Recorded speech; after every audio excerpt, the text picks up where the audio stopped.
Ladies and gentlemen, welcome back to the Strompcast episode 219. And unfortunately, we are here to review a loss for the first time in what feels like quite a while, to be fair. It's been a while, but still used to the feeling, shall we say, of being years and years of sporting fans. But anyway, before we get into that, let me introduce you to my co-host today, and that is Richard. How you doing today, man? Straight up, just not having a Baja Blast right now. Just all I know is pain. This was a painful game to watch. Yeah. So we're out of Europe again. Same old, same old. What can we say? It is what it is. Yeah. And usually we are joined by Danny and Chris, but unfortunately they can't make it today. And of course, I am your host, Sam. And make sure you follow our Twitter account down there at ATL Alvalade, and everywhere where you get your podcast, you can follow there as well. Let's not beat around the bush. Let's go straight into the game that just ended probably about 20 minutes ago. And that was Sporting versus Atlanta, which unfortunately ended in a 2-1 defeat for Sporting. The lineup is as follows: Franco Israel in goal, Ignacio Diamonde, St. Just, Esgaio, Mateus Reis, Hulman, Pedro Gonzalez, who came off injured after scoring the goal, Marcus Edwards, Trincao, and Llocres. Off the bench came Braganza for a pot, Jenny, Nuno Santos, Eduardo Quaresma, and Paulinho. Rich, what were your overall thoughts on this game? Oh, I got some agendas. Let's get into it. Ricardo Esgaio might be one of the worst football players I've ever witnessed in my life. What in God's name was he doing on the first goal? That's a genuine question. But what was he doing on the first goal, Sam? It looked like he thought Saint just had it, and then obviously Saint just missed it. But this guy still needs to follow that. Still follow your man. Like, don't bank on your guy just automatically completely getting it. Falls asleep. And to be fair, like, I know Esgaio is definitely to blame, but all three of the defenders. Oh, they're all bad. They were all bad this game. They were all bad this game. I tweeted it. I genuinely thought it was Hulman plus 10. I thought Braganza was okay when he came on, but in terms of overall from 0 to 90, Hulman, best player on the pitch. He was so good. Yeah, Esgaio was bad. How Reis has a lower rating than Edwards is beyond me, other than the fact that Reis just didn't, I don't think, complete across this game. Marcus Edwards and Trincao, Hall of Shame performances from I don't know who deserves the worst grade, because Edwards being at 5.3 is mind-boggling to me. Yeah. He was bad. It's just so many things were like he had a clear shot on goal and he tried to take another touch, and it's just like the goal was wide open. It was the one that was most unforgivable for me, and we're gonna pile on a lot of guys this show. Was the one right near the end, the volley that just he sails over the net. That's the one he had more time to do something. He had time to actually. That's the one I would have been like, I get taking a touch, because on a volley that like in the box, you want to try to like control it possibly, and he had the space and time. That one he hits first time, like that's the one you shouldn't hit first time. Like any forward realistically needs to hit that on target. Even a defender, you got to at least get it on net. You got to get it on net. Just unforgivable. Ignacio was average, nothing special. Paulinho came on and he screwed stuff up. He had chances, screwed them up. He had the chip shot that the keeper saved, and then he has the header where if he leaves it, Jokeres probably gets the header on it anyways, and it probably is 2-2. And we're probably in shootout at this point, depending. Mm-hmm.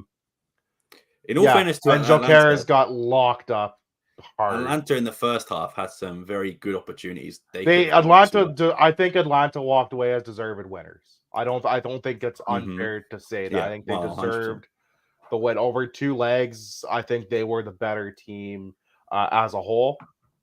I think if you're going to take any bright spot from these 2 legs is Franco Israel. I thought Israel played.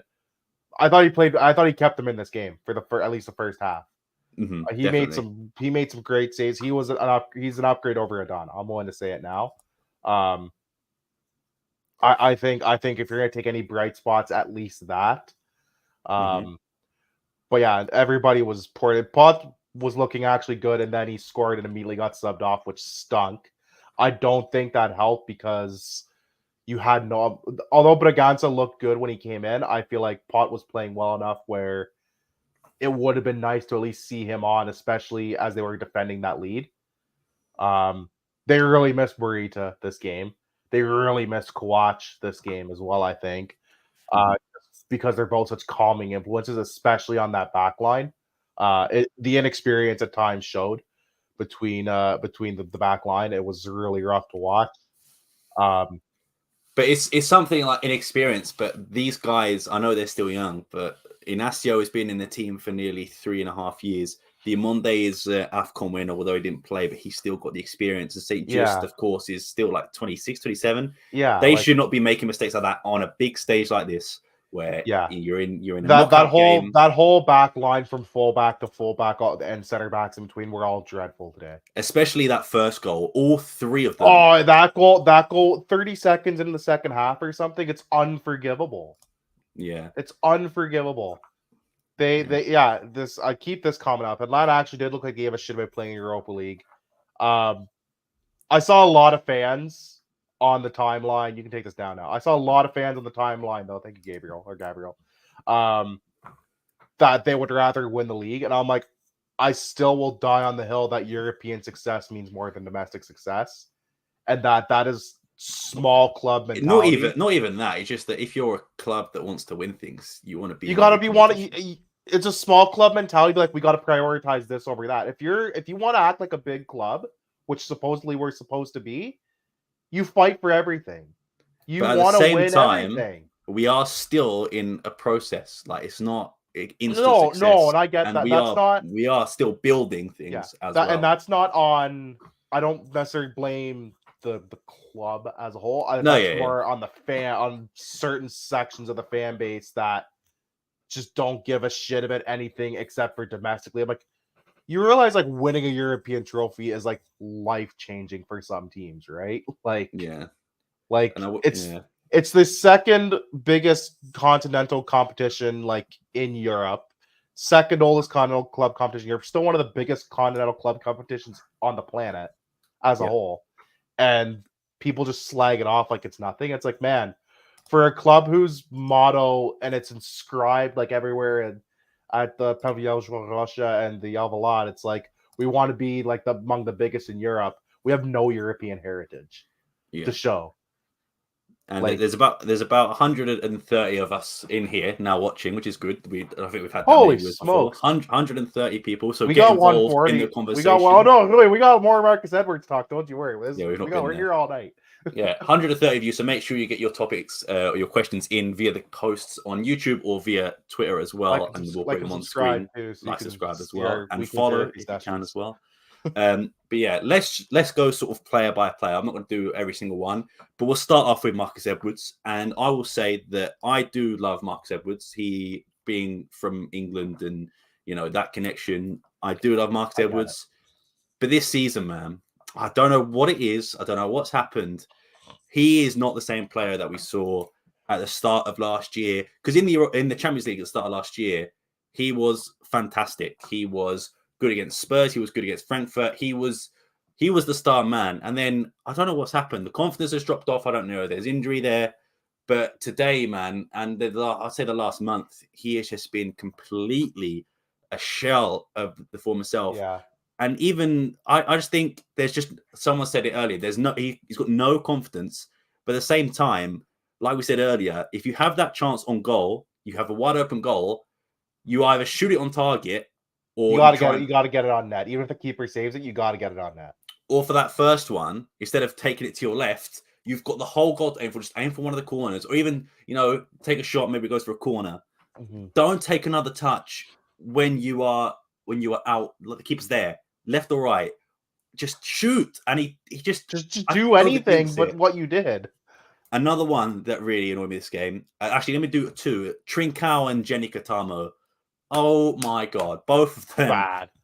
Jenny, especially when he came on, just felt like the same thing. It was like, pretend to go right and then pass it back. And when he did go right, he went on the attack. Or go right and then try to cut in and go for a shot like he did against Aruca and just not do anything.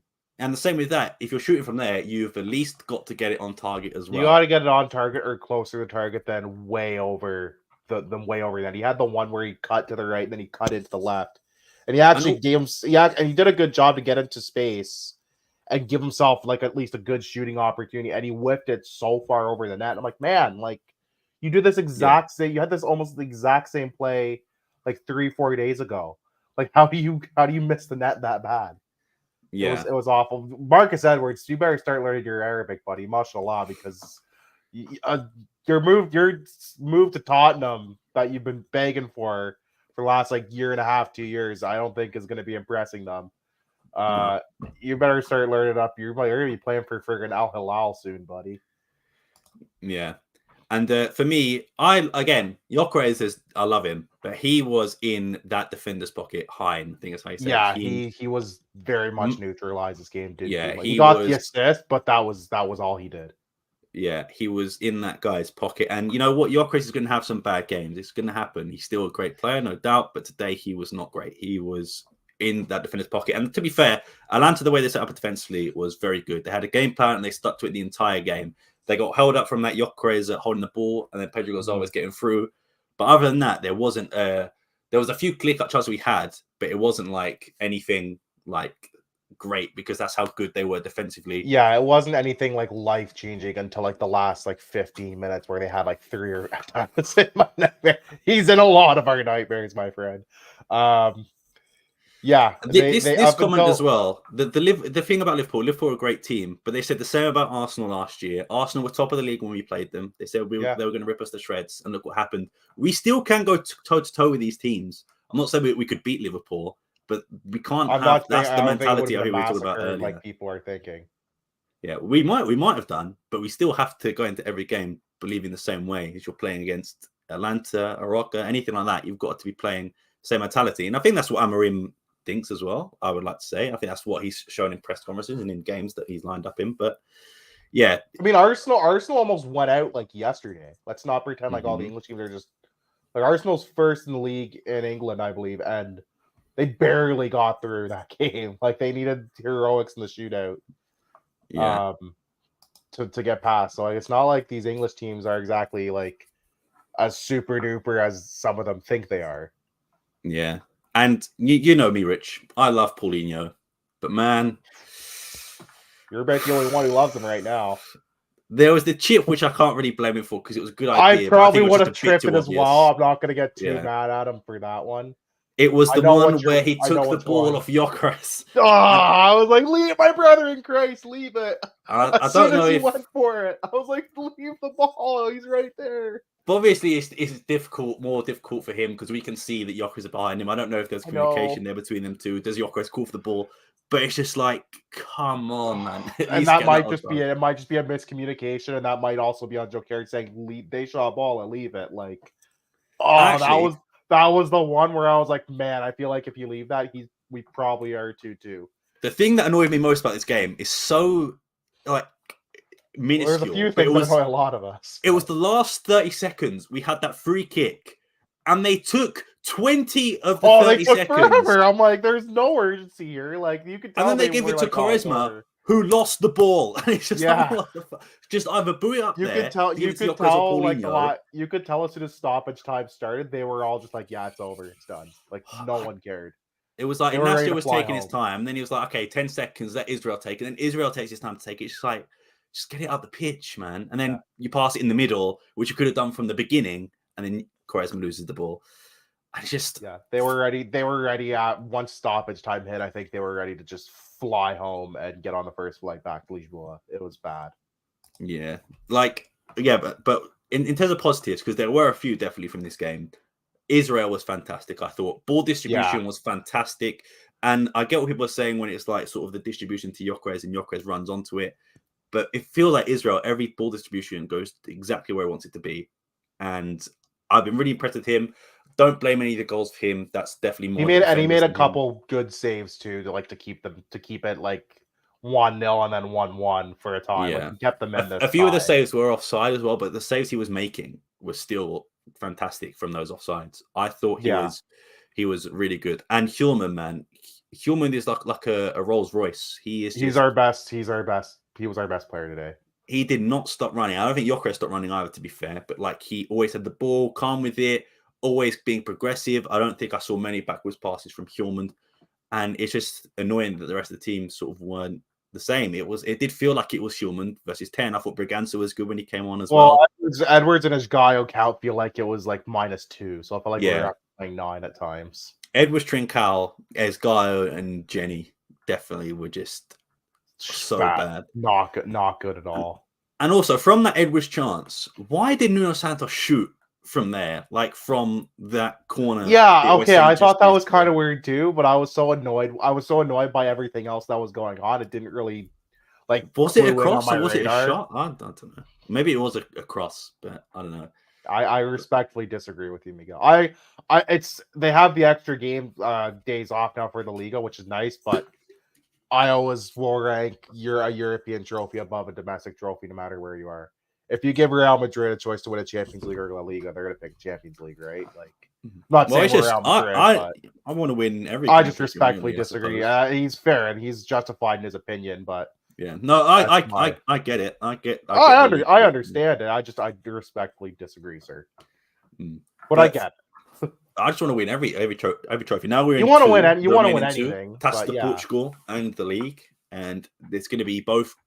We're still in for 2, right? Like we still control our destiny for 2. We can win a double, which we haven't done it for we still got a game in hand. A real domestic double, we should say. Knock on wood, because that's the original one is the league and the cup, but we'll see. I mean, Israel, the last 2 games specifically, 2-3 games has at the very least been a minor upgrade on it. I'm convinced at this point. Yeah. But yeah, it sucks because you felt like they could have at least made a bit of a run. Like it's similar to last year when they lost to Juve. You felt like they could have made a bit of a run.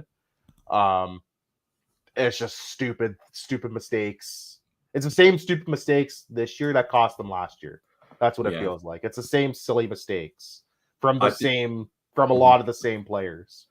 I do think as well we were unlucky in the fact that Coates can't make it to this game and Morita was at the airport and then had to go home, because I do think this is a different game with both of them in, especially Coates. I think even if just one of them is in, it's a much different game. I would say more definitely Coates. I think he definitely has his doubters, but in his impact in terms of being a leader in that defense, you do really see it when he's not there, and we saw it in this game. The defense is unorganized, it's sloppy.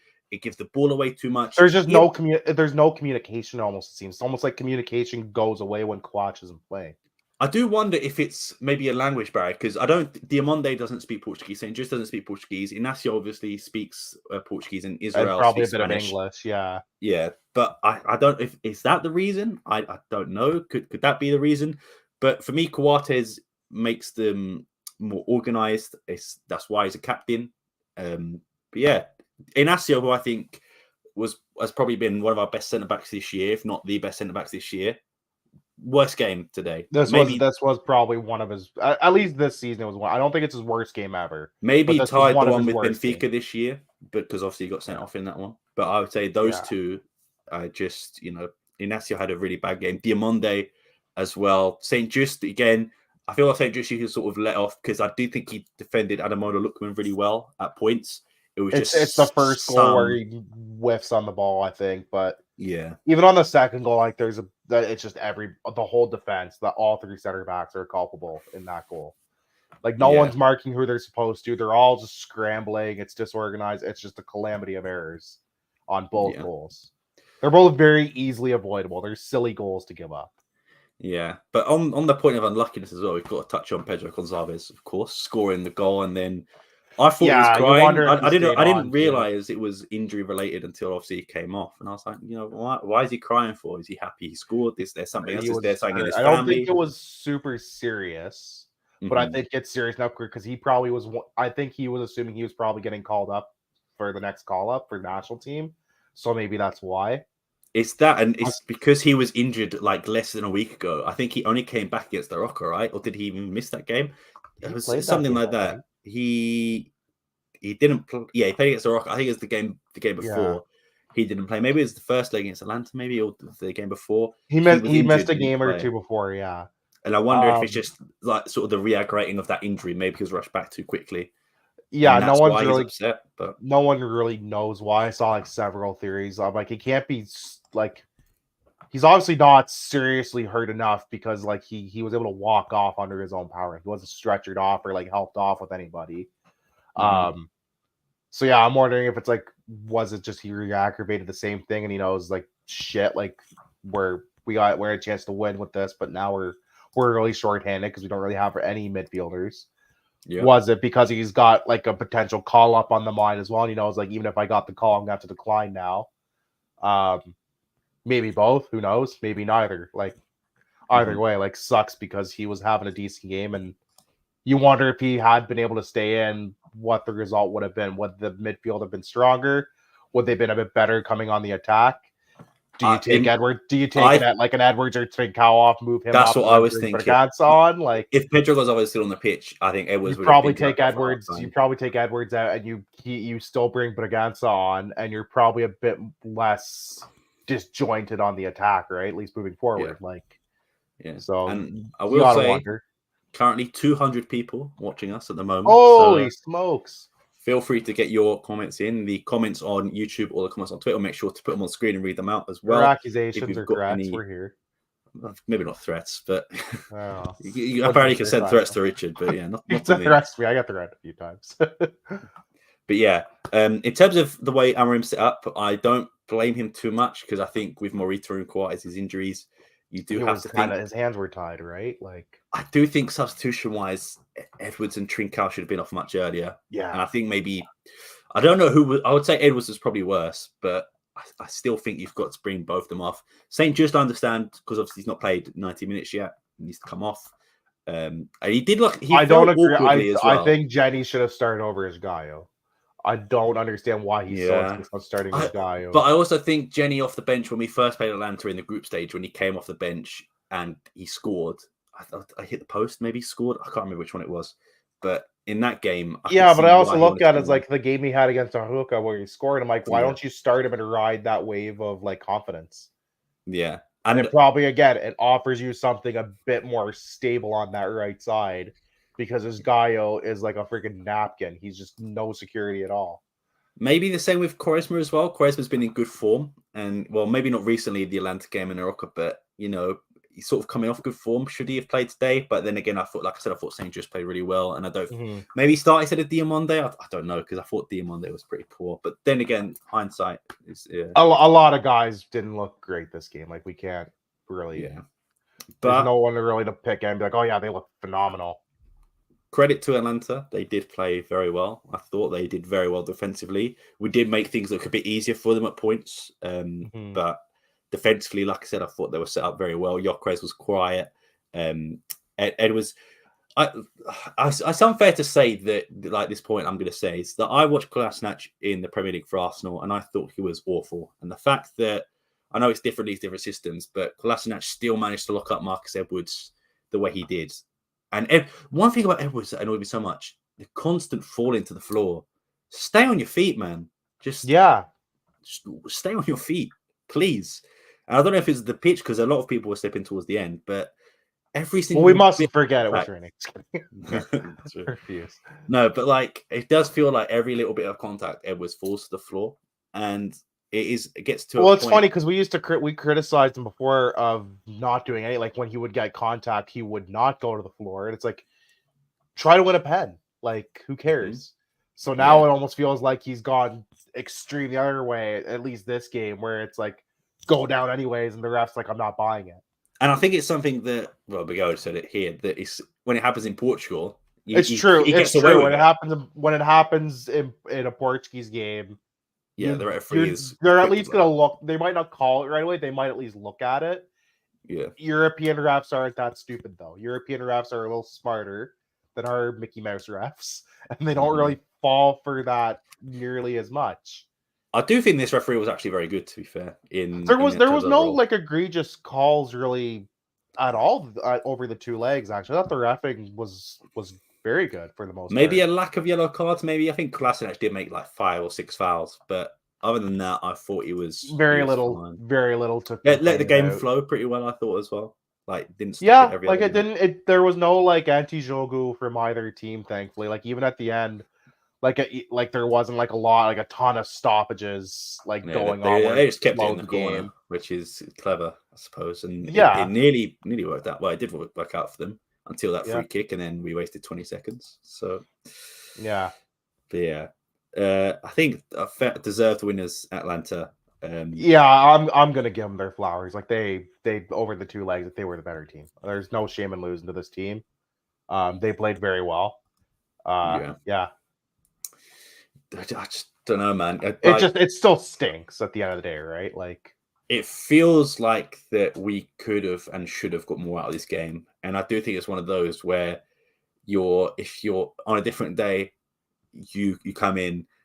Like maybe the first leg, you come in a game like this in the first half at least, and it's totally different game. Morita is obviously there, Kawhi is obviously there, and there's the bright side of it, and which we've seen in these comments and on Twitter and social media. We are going to have less games, and it's good that the international break is coming up as well because a lot of players get rest. Unfortunately, Gyökeres is not one of them, getting called up for Sweden. Pedro Gonçalves looks to be not going. I imagine Ignacio will go. He's usually one of the automatic call-ups now. Yeah, Ignacio will go, but I'm looking at the team. Franco Israel, maybe for Uruguay, I can see happening as well. But other than that, you're gearing up for Copa America, so yeah, I imagine he'll be getting called. Maybe on an outside, but even I don't think it's true. But Quaresma, maybe on an outside. I'd be very surprised unless Roberto Martinez gets very experimental and kind of wacky with this call up. I'd be very surprised by that one. That's really it. There's no one else really that on our team that would really warrant going. Yeah. But yeah, like people say, we've got Bovista next in an international break. So I guess that's pretty much it for Atlanta. Do you have anything else you want to talk about in the game, Richard? This game, no. Like we've kind of covered it all. Like it was just stunk. No, there's not much more. We've got the Euorpe game to review, the Bovista game to previous. Let's get into a little bit of a happier game, I guess. Yeah, we'll go. No man of the match. If you're the man, if you didn't watch this game, you're my man of the match. Yeah. No, I'll still give mine to Hjulmand. I love Hjulmand, man. What a man. I'll give mine to Franco Israel because I thought he played well. I think. Have you seen the video of the kid on the plane saying that he loves Hjulmand? Yeah, I saw. That was cute. I like that. That was great. If I saw stuff Hjulmand, like that, I'll be saying the same thing if you walk past me. I mean, yeah, I'm a girl. I'm 26-year-old man. I probably would back Hjulmand. I love you, dog. But you can't help but smile at that. So that stuff's great. Things you love to see. Yeah. Speaking of things you love to see, 3-0 win against the Rocker in the league. Huge 3-0 win. This is a boring game, by the way. I want to let you know nothing happened. A Rocker away is a very tough place to go. Yeah. They're a very good team. Pain. Yeah. In goal, Israel, and then Quaresma, Coates, Diamande, Jenny with a goal, Mateus Reis, Hjulmand, Morita, Trincao, Pot, and Gyökeres. Off the bench, Ignacio, St. Just, Paulinho, Bragança, and Nuno Santos. Rich, what are your overall thoughts on this game? Kind of a nothing. Like, not much really happened this game. Like, they scored the goal like somewhat early, and they kind of pushed. They could have been up by like 2 or 3 by half, which I feel like we say this almost every other game domestically. They should have had like 2 or 3 in the first half. They played great. Like, they didn't really let Euorpe have any major scoring chances. Like our XG was 2.3 in this game. Expected by whom, you ask? I don't know.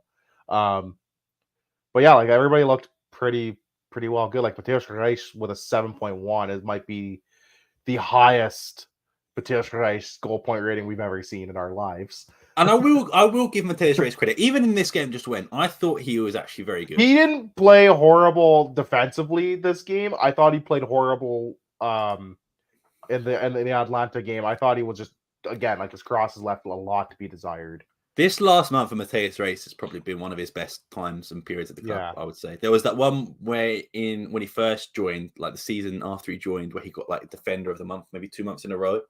But I think he's been very good. And I think he's probably locked down that left-back position instead of Nuno Santos this season for the rest of the season. Nuno Santos is so wildly inconsistent too, right? He's such a streaky player, which is a lot of players in the team are very streaky players, though.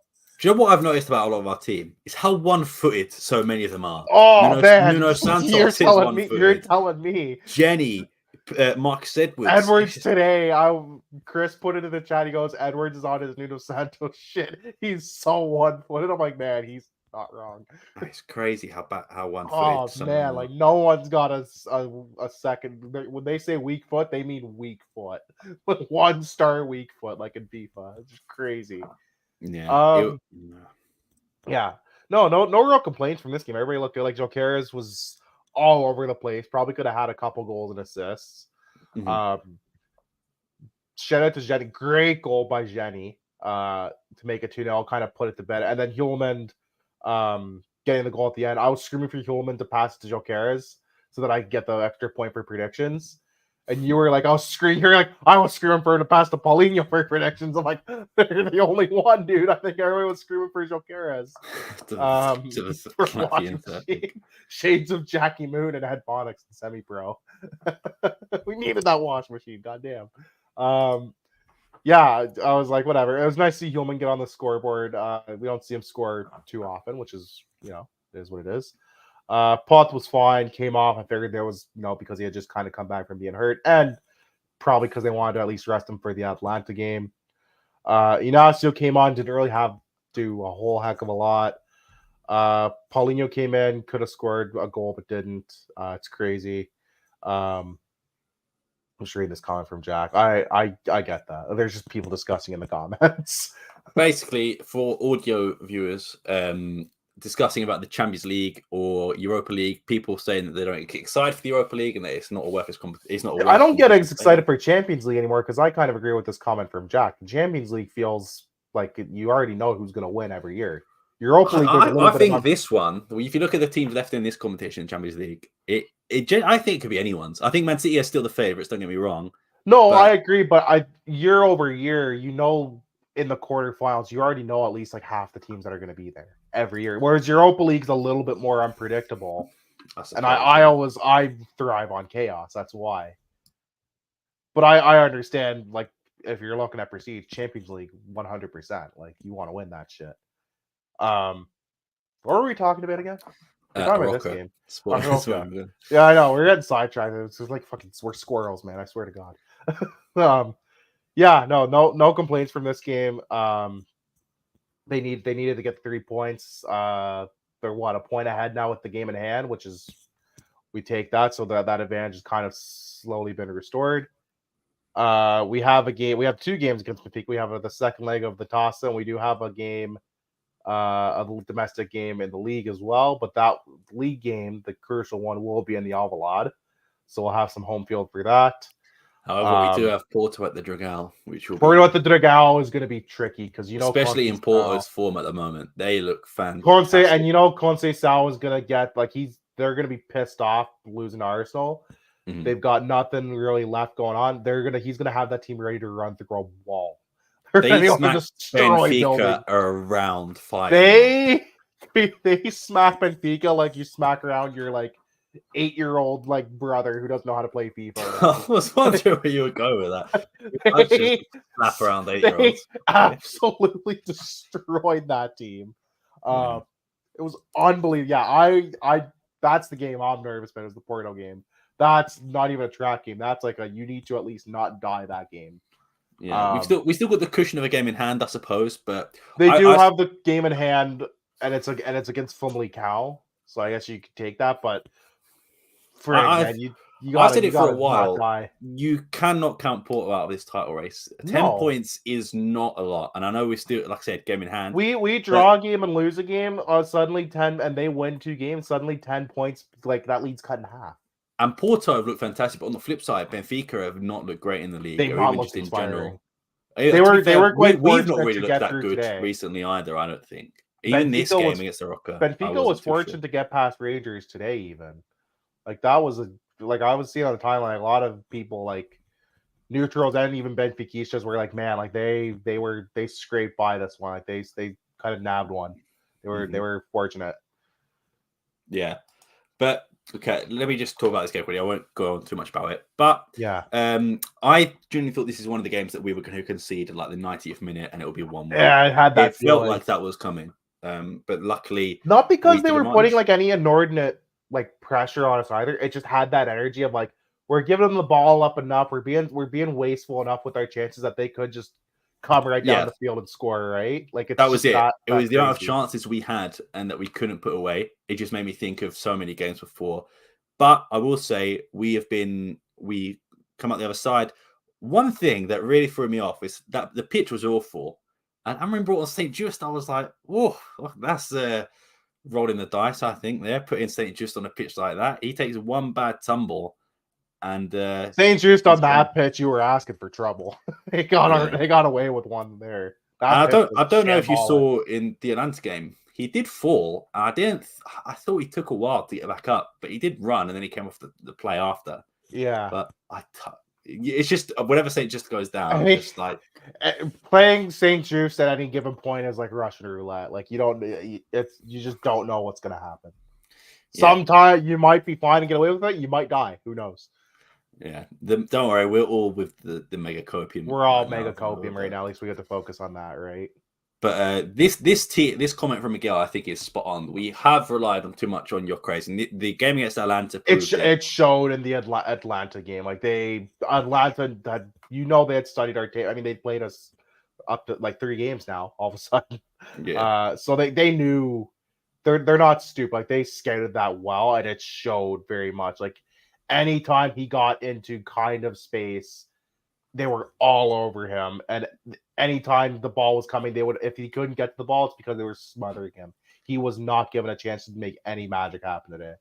Yeah, their center backs were all over him. It was they were on him like white on rice. They were just all over that guy. But yeah, for me, this game, I'm not going to say too much. Anything I thought again, Euorpe was great against Euorpe, and Kjormund again. Like I said, Rolls Royce, man, he's so good. Get Mateus Reis. What a signing. Mateus Reis, give him his props, man. He's been fantastic over the last month or so. Paulinho assist. I'll take it, man. I'll take whatever we get for Paulinho. But yeah, it's just a shame that this result followed up the one from at the Atlanta one. But, it is what it is, I suppose. Nothing we could do about it. Man of the match for you? You know what? Go on. I'll give mine to Mateus Reis. I think he deserves it. I'm going to give it to... I'm not going to give it to Jokeres, even though it'd be the easier. I'll give it to Hillman, this one, because I feel like we give it to Jokeres all the time. I want to be a little different, too. Yeah, fair enough.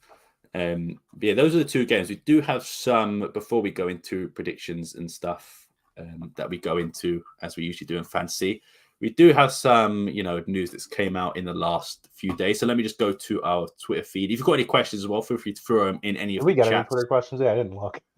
We did not, no. Right. But then again, we didn't tweet it out. But yes, let me find one. So this one is interesting. It is a transfer rumor. We've got a few of those. It's that time of year, yeah. It is indeed. Arsenal, Chelsea, Newcastle, as well as Juventus after Ousmane Diomande. And I'm going to go on a limb here. If he's playing like he is the last month, get rid of him. Not get rid of him, but like... Not get rid of him, but like if someone's willing to offer like stupid money, like... I think even below the release clause, you take... Because his release was like 80, I think. They very seldom actually get the release clause though, right? Like it's usually like for a younger player like this though, you probably could they'd probably get close to it at least, or at least get on the dot. Like the only guy we really got the release clause for was Pedro Porro.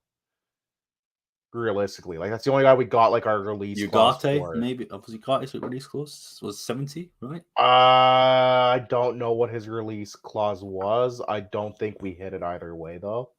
Okay. I'm with you. If a team's willing to give a bag like you, and he's playing like he has been, yeah, sure. Like let him go, I guess. Let him go as long as you have a contingency in place where it's like, okay, who are we gonna slot in that spot?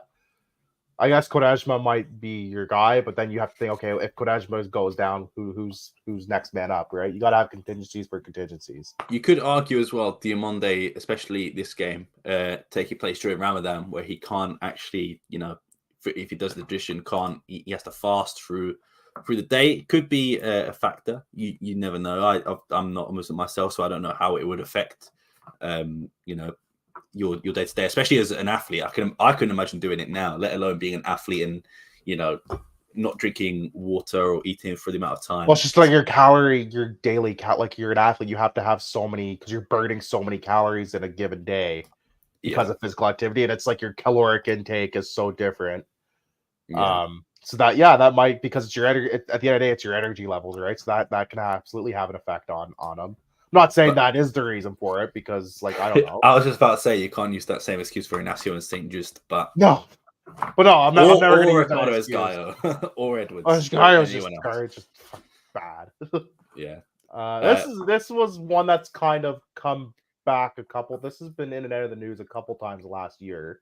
West Ham and Aston Villa. So this is an interesting one that you bring up. But this point here as well. I think we all agreed that Benfica and Porto actually. Porto lose a lot of money on players when you think about who they've sold and who they let go on frees. Porto recently have been very bad at that. Last 2 years, they have in before. I'd even go further than that. Yeah. Yeah, Benfica 100% agree. They get stupid money for Benfica players do get a little overvalued. I don't think it's necessarily where I think our players are fairly valued, just their players will overly valued sometimes. We also up until recently have done a bad job just negotiating in general. That's what I was going to say. Benfica slap very hard release clauses on their players for a reason. Yeah, for someone like Pedro Porro, who is a fantastic right back, only had a release clause of 45 million, something like that. 47 with the loan fee, yeah. Yeah, to be fair, we have been doing better. Ugarte being sold for 70 is a great deal. You know, Nuno Mendes going for like 40, like close to 50 or something. Mateus Nunes for 45, and we had sell-on fees on all three of those players as well. But yeah, Pedro's always. I think they learned. I think Varandas and Co kind of learned from the Bruno one that you can't undervalue guys by like 10, 15, 20 million anymore. Like you got to try to at least put up a bit of a fight and get something out, get a little bit more out of it. Yeah, Palhinha for 20 million is a bad example. That blows my mind. But still. I do think for someone in his position and his age, remember he's like 26, 25. He's not someone who's like 19. Yeah, it is difficult, and you have to remember he was getting phased out of the team by Ugarte anyway. It was always clear that Ugarte was about to take his position. Ugarte was very obvious heir apparent.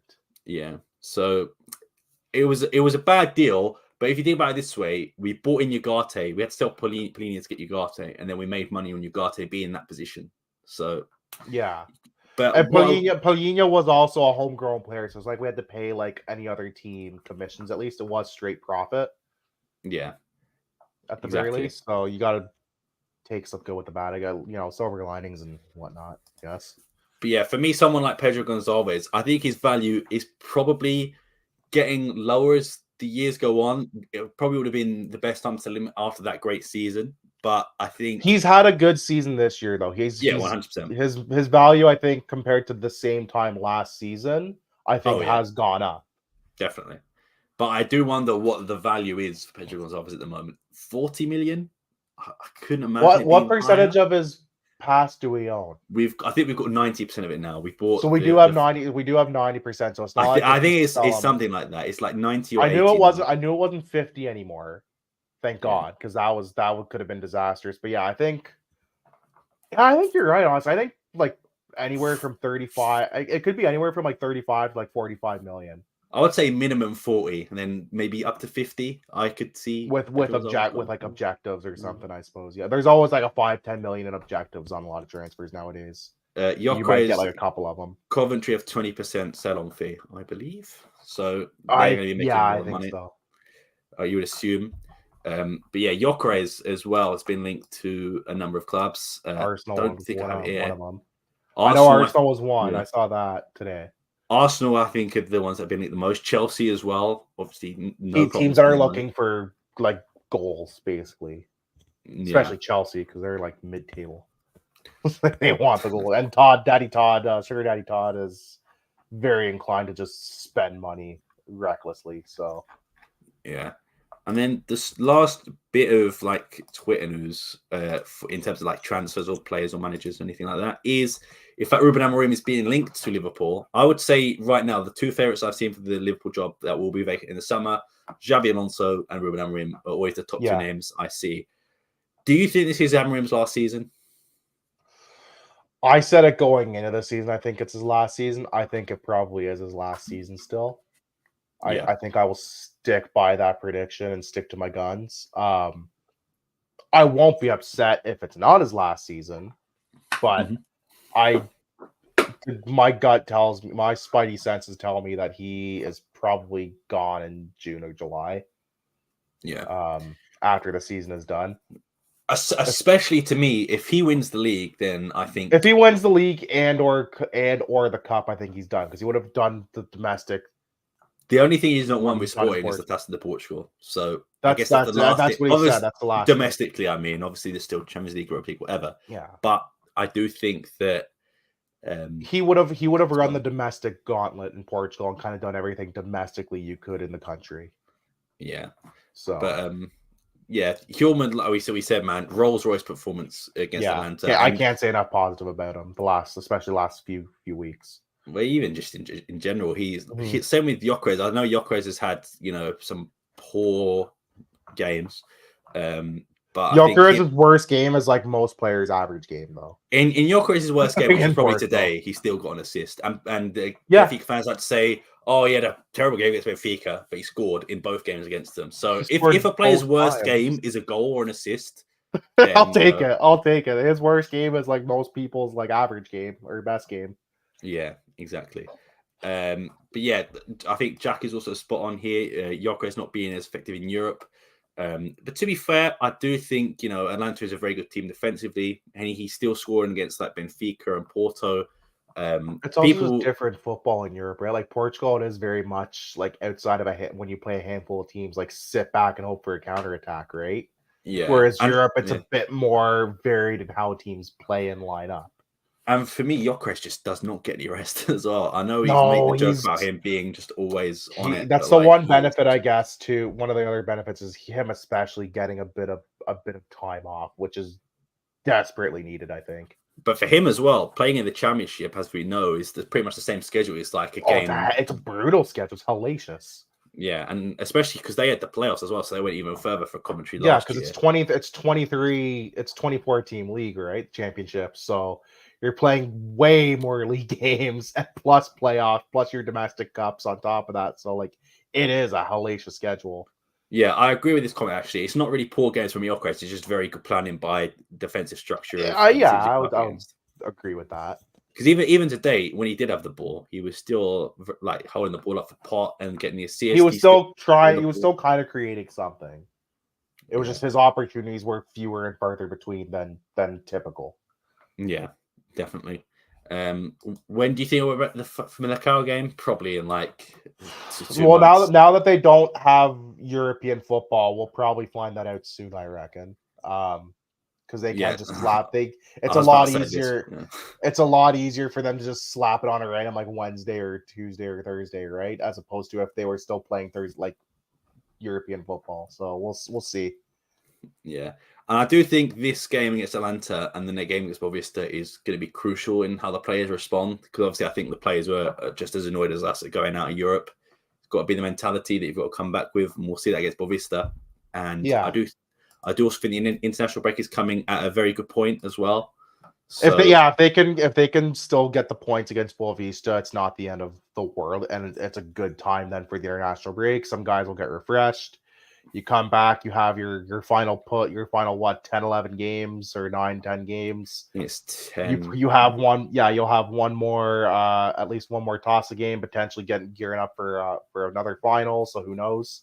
Yeah. Right. So, coming at a decent time, and May and April and May will be interesting months. Yeah, definitely. But let's get on to the league predictions now and the European predictions.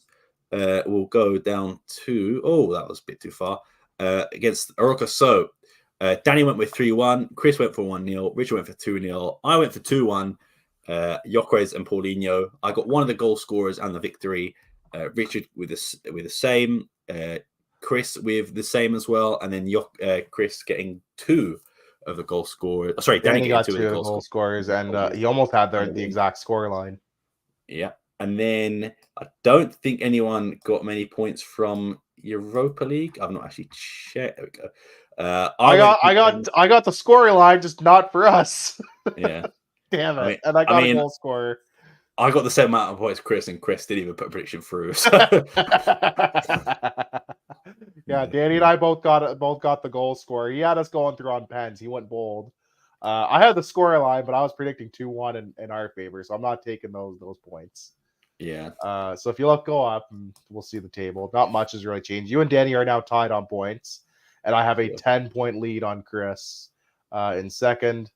That is where we stand. So European predictions are done. It's just domestic football from here on out for predictions for us now. So move.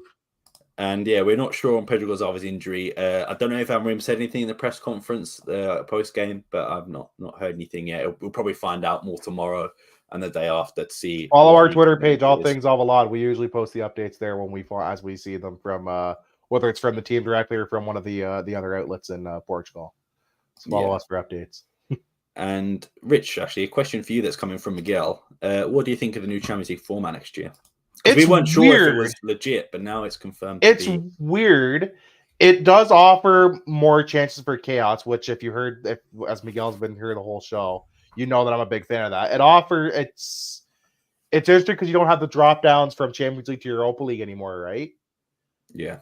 Which I think is actually better for Europa League and for the Conference League to boot. I think that makes things automatically a bit more interesting. I think it does reward teams who do play well because it's the top 8 go through automatically, and then you kind of get what you have in Europa League and Conference League, which is like the playoff between like 8 and 12. So you could finish like 7th, you can finish like 9th place rather, or you can finish like 16th. You're still in the knockout rounds essentially. So it gives more teams a chance at the knockout rounds, and all you gotta do in the knockout round is play like an extra round. Big deal. Mm-hmm. I'm not the biggest fan of it, but I'm not the biggest hater. I want to see the first year to really formulate a better opinion. I don't think it's the worst thing. I understand why they did it because of the Super League and everything. I'm interested in it. I want to see how it goes. I think it could be a lot of fun. I know a lot of people who play FM, Football Manager, for those who aren't in the slang. I've heard a lot. Everybody who's played Football Manager has said it does yield some interesting results in Football Manager. So if those results kind of translate to real life and not just a simulated video game, then like I'm intrigued to see what we get from it, because it does create a bit more jeopardy, especially for the bigger teams, right? Which is what we wanted. We wanted to give medium to smaller teams a bit more of a chance of European football and meaningful games, and it's not just you get into a group, but it's like, oh, we got like Man City, Real Madrid, and like Ajax, and we're Sheriff Tiraspol or whoever. So I think it creates more jeopardy for everybody. I think it gives the medium-sized teams like us a more meaningful games, better chance to actually go through and make a run. There is no. It's a cool. Oh, sorry. There's no away goal. They did. I think it was a plan to this comment, to be fair. But yeah, I miss old school. Yeah, RIP away goals. We'll never. I don't like away goals. I don't hate them. I don't like them. They're just kind of there. You know what it is? I hated having to explain away goals, because explaining away goals to someone who doesn't know what away goals are, how they work. Like I have friends who in the last couple of years have really started to watch more football. Because of COVID, Bundesliga came back first. They started watching a lot of soccer, as we call it.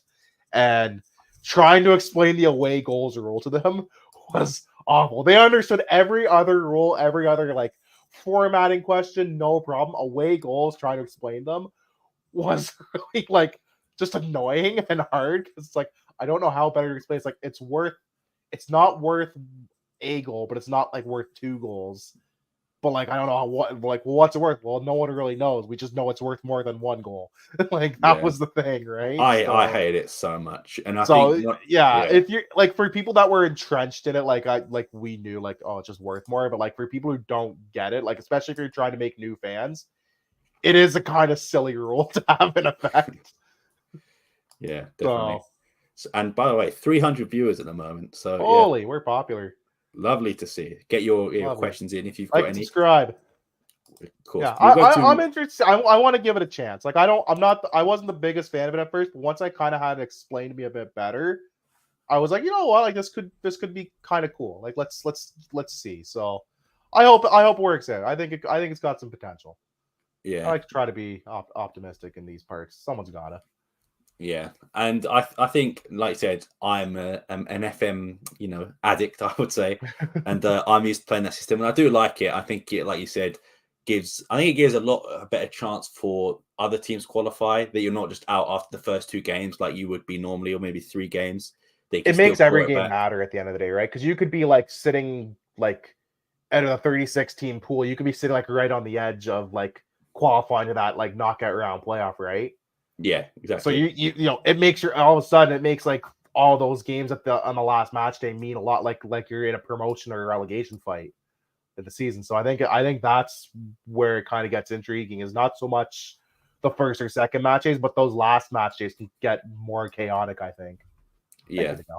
Yeah, thank you, Miguel. Let me go to the fantasy predictions. Oh yeah, I haven't looked. I'm afraid to look.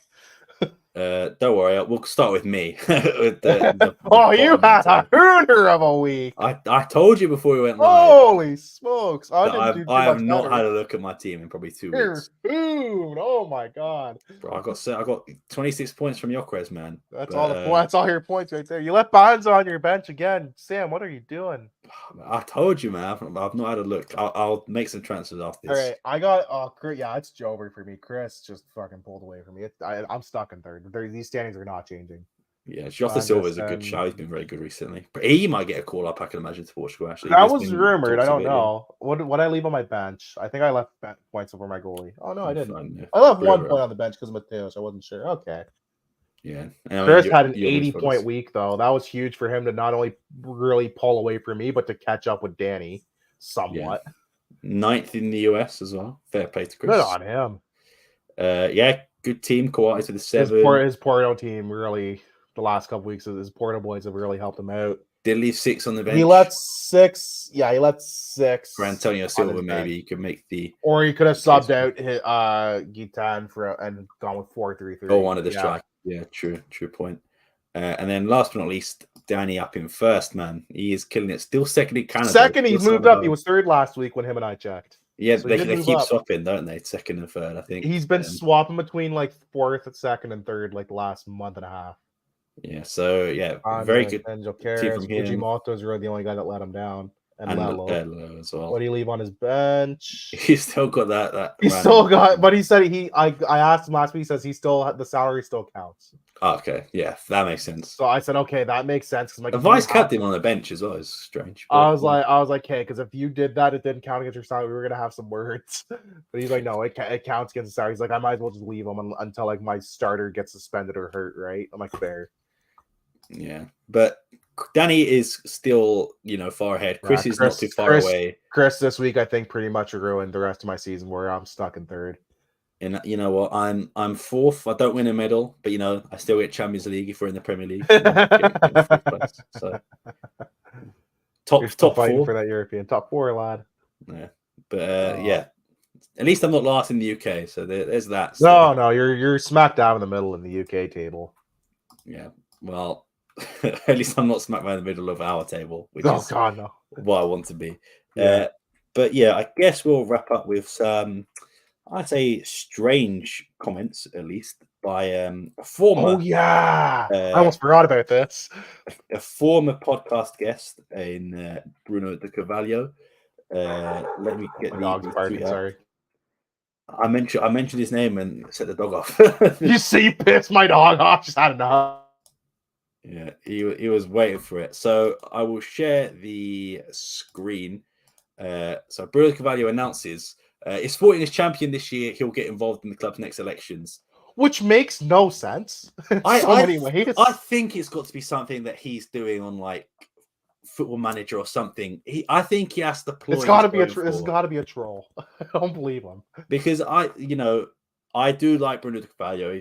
Podcast, everything like that, but there's no arguing with what Rans has done successfully, and there's no way, especially if we're in the league again, that he gets voted out. No, I have so here's this is so weird.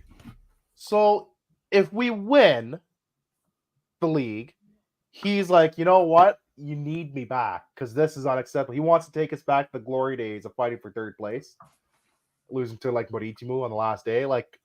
It makes no sense.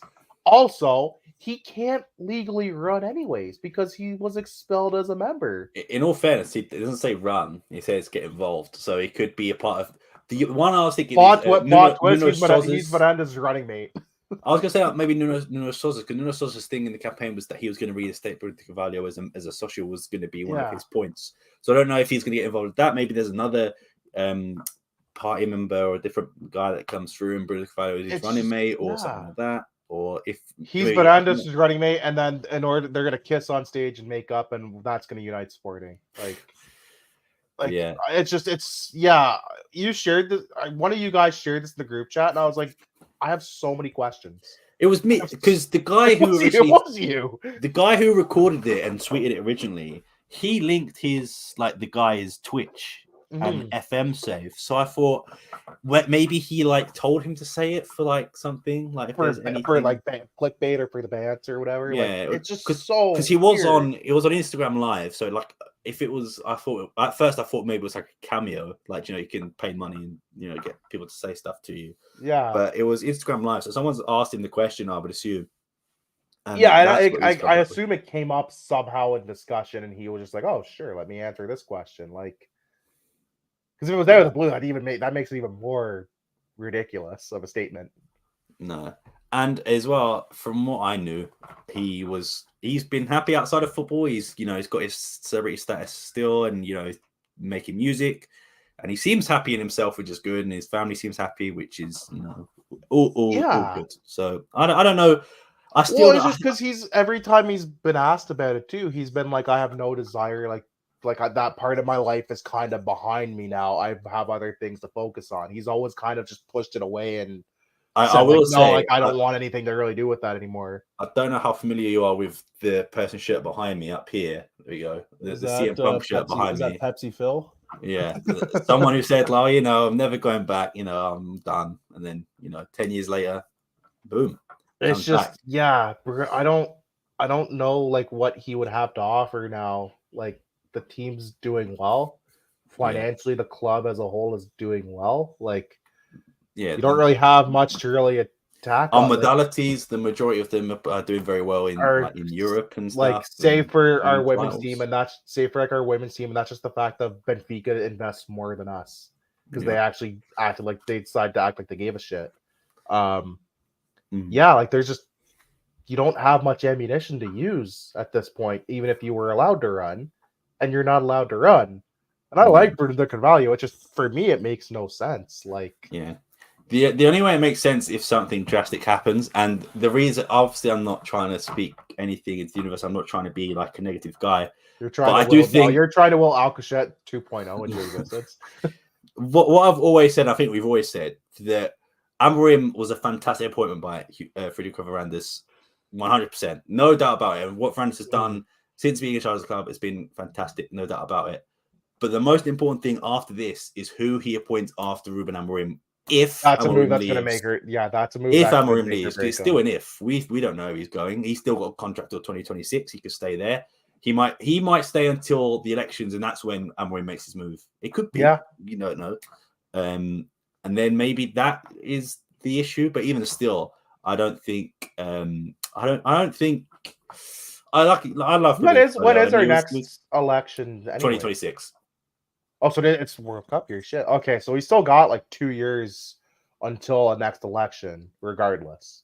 Yeah, and there's been, even in the last elections, no one was close up. Nuno Sousa again came on, great person, but he got was very kind to us. He got 15% of the vote, right? I think it was even less than that. Actually, but we had him on. He was a very nice guy. Chatted to us. Oh, he was wonderful. He was wonderful. Yeah. Yeah, but so was Bruno when he came on. I wasn't on the show, but to be fair, every guest was great. Everybody that's ever come on has been really nice and great, with more than generous with their time. But yeah, realistically, if we're looking at the sporting sphere of influence, there's it's Varandas and then who else? Realistically, even if Varandas suddenly has some sort of tailspin disaster, in the next year, and it's we know he's not winning the next election. Who actually realistically steps up? Yeah. That you would be comfortable with. Definitely. But I guess that's what the elections are for, and the campaigns and stuff before. That's what they're for. But even still, I think it depends what new people bring in. If there was the e-voting was the big one, but people didn't get behind it because it wasn't clear enough how they were going to implement it, which is fair enough. And there's lots of other things that we could talk about, supporting app and things like that. Just the website and the e-commerce site and stuff. Just stuff that irks especially the Portuguese abroad. I'll tell you, if the president said in the next election, we're getting rid of that €30 shipping fee from Noche Verde, you got my vote. Yeah, I've been wanting to order the retro Manuel Fernandes shirt. Not that I have any affinity for Manuel Fernandes, it's just a cool looking retro shirt. And like some stuff for my baby nephew, and I'm just like, man, like that shipping is it's not the euros to Canadian dollar exchange rate, which sucks to begin with, but that's not the club's fault. That's because we use monopoly money here in Canada. You can buy a pack of those trading cards they did. I think they're like €2, and you still have to pay. You're still paying like €30 shipping. Well, I've told the story 100 times. I ordered scarves for when they won the league, and the shipping cost more than the scarves. It's ridiculous. What annoyed me, I ordered from the website Forza Portugal. They do the kits as well. Yeah, I've ordered from them. I've ordered from the FBI, like the Federation store as well, a couple times. When I ordered from them during COVID, I got a Paulinho shirt, not this one, the away kit, the yellow one, and I got the Strompcast one as well. And I think altogether the order was €200. It got stuck in customs. I had to pay an additional €70 on top of the €30 shipping. So I ordered from Portugal. I ordered they had remember the shirts from the last Euros for Portugal, the all red ones with like the black and the green and stuff. Oh yeah, they had those ones like on sale. So like, I don't know what I think for the shirt as a whole, it still ended up like less than $100 Canadian, or like in around that, which was still like pretty affordable. Because getting shirts to Canada is just ridiculous. Like it's so bad. Yeah, I've ordered from the Federation store, and I think their shipping was like €15. It was like half of what Sporting's was. I'm like, hey, you're shipping from the same city because you're both shipping from freaking Lisboa. So why is one charging me double what the other does for freaking? I think shipping? The match worn shirt I got from Paulinho, I think the shipping was like 25, which is obviously cheaper. But then I get paid. That's a match worn shirt. I'd be fine paying extra shipping for that. Yeah, I need to. That's a little different than a regular kit. Yeah. But let me just ask you a quick question from Miguel before we go to wrap up. Who do you think the next manager? Who do you want to be the next manager? Dream scenario, Alvalade. I don't know that we could afford him. Yeah, but maybe I'm wrong. Who knows? I've heard rumors, and I must. You've heard some rumblings. Who are yours? Rumors that Jose Mourinho could be a contender if Ruben Amorim does leave this season. And again. But Andis decides to right the wrong of like 20 some years ago. Well, not even that. Remember, he tried to get him in before Silas. Well, when he tried to get him in last time, no one would have coached. I wouldn't have coached us. When it was like Silas is like my fourth choice coach in the press conference, and Silas is my fourth choice, but I hired him anyways. Tell me that's confidence in your manager right there. Yeah, I forgot about that. You could have called me up for the job at that point. I don't think I would have taken it. It was suicidal to take on that team. They were so bad. Yeah. Oh, God, I forgot about Silas Ball. Yeah, I don't know who it'd be for. I don't believe Mourinho would come in either. I think it would be a backward step to bring Mourinho in as well. But it's from what I've seen on the social media realm. Chaos alone, it'd be hilarious. Yeah. It'd be fun. But I think Alvalade is my dream one. My fear, not so much my fear. I feel like they would go like Carvajal, or they'd go back to someone they've already had. Yeah, maybe. Like, do they go back to Jorge Jesus? Like, doubtful. Like, who do you like? Who else is there? You're not going after Arturo Jorge. He sucks. Like, yeah, I think it's difficult. Conceição, if he has like a bust up with Pinto Costa, if he decides he's had enough. Who knows? Sergio would be. It wouldn't be good because I don't think he doesn't get on with Arandas anyway. But I think I don't think he'd get along with Arandas, but I don't think Conceição gets along with a lot of people to begin with. I don't know if they try to go the route of like maybe promoting one of Amorim's assistants to a manager, or maybe going through the youth, maybe like Euorpe under 23s, making him. They go higher. Yeah, I don't know if that's what outside and hire someone not Portuguese, like. Yeah. Do they go after someone like a Rui Jorge, who, has done decent with the U21s, but like, so he'd be good with younger players, but you take a chance on him, like, who knows? Yeah, exactly. But yeah, I have no idea who it should be or who. I think it's just too early to tell. We have to wait until other managers get sacked towards the end of the season. I think this discussion, and we have this all like every few shows. I feel like this discussion is something we need to have close to the end of the season. like you said, when certain managers may or may not be available, when more rumors start to kind of float around outside of like, well, they kind of want like, Ruben Amorim, but like we don't know because he's not their first choice, like in the Liverpool sense. So yeah, we'll wait and see. I imagine when the next time we have this discussion, hopefully there's some like actual like smoke to the fire, or fire to the smoke. Yeah, but other than that, we'll start to wrap up now. I'm just going to show a memory that is, a good memory. 1 year ago today, your boy was on Arsenal Fan TV. Oh man, you got the big AFTV collab. That's right. And then we beat them afterwards. So, I think the gap would mean the game is probably a year ago tomorrow. Yeah, because it would be the Friday. Yeah, because it's a leap year. I don't know. Thursday. Yeah, leap year. We would have played on the Thursday last year. That's right. And I predicted 1-1. We'd win on pens that time. I think we played them on the 16th, so I don't know how it would work. But yeah, it would be sort of almost exactly a year ago. We knocked out Arsenal, give or take a day. Yeah.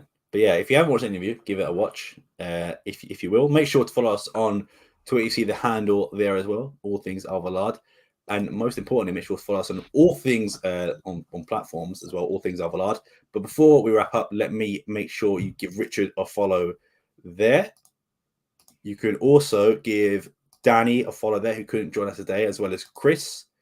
Make sure you follow myself down there as well. And most importantly, make sure you follow all things Alva on all social media platforms, podcast platforms. We will be there. Oh, and that, thank you very much. I can't even speak now. Thank you guys very much. I've done it again. Thank you guys for watching. It's been a day. Yeah, 335 people at the moment. So we appreciate everyone who's come in, asked questions. Make sure to follow us as well for more shows, more tweets, everything like that. Thank you guys for watching. We'll see you next time. And peace.